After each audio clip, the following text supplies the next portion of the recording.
Shalom, friends. It's Rabbi Jenny Solomon here in Raleigh, North Carolina, with Beth Meyer Synagogue, and wanted to offer this mincha moment.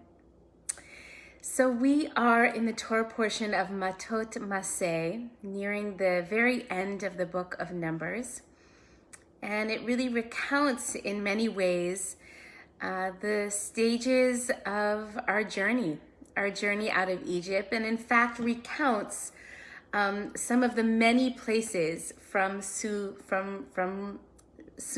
to Ramses, all these different places that our people encamped on our journey towards the Promised Land. And I think in many ways, this moment in the Torah really sensitizes us to what it is to be on a journey. And I think it's important for us to remember that there are very few straight lines on the journeys that we take in life. Like the Israelites who circled and camped and rested and then got up and walked and marched and then encamped and circled. That's often how it feels for me in my own life, on my own journey in all different ways. And there's a great story that is attributed to the Chafetz Chaim, which I wanted to share. So there's a student who's traveling and he seeks out his Rebbe, and he comes to the Rebbe's house and he looks around. It's very sparsely furnished. And he asks the Rebbe, I just have to ask, where is all your stuff? And the Rebbe turns and asks the student the very same question. I could ask you the same thing. And the student says, oh, well, I don't have almost anything. I'm just passing through. And the Rebbe says, so am I. So am I. So there's a lot in this story. It's not only a story about sort of living a minimalist life and not hanging on to stuff we don't need here on the journey.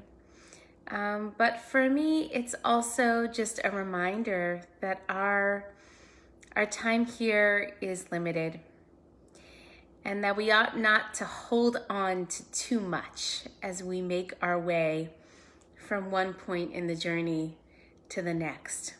We actually can't hold on to too much. It's like, if you were to put your hand into a big bowl of, a snack or even a fruit, and it's like you can only scoop up so much. We can't hold that much.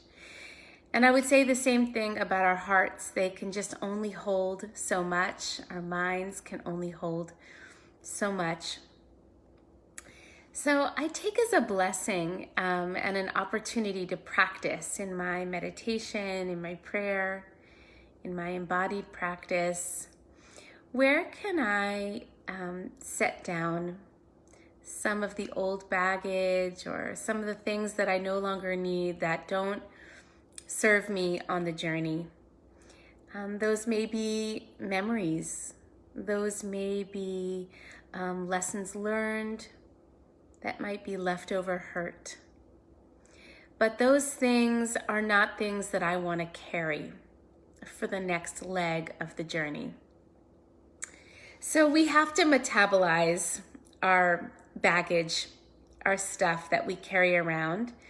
And sometimes I think it takes a long time to metabolize those things, but sometimes I find that I have in fact metabolized something, but I'm still carrying it around, or it's still lodged in the corner. And so one possible way to think about our practice is if we can empty the space of that which no longer serves. I hope this is helpful. We're all on a journeys to so many different places, to so many different dreams made manifest. So let's see if we can lighten our load together. Shalom, peace everyone.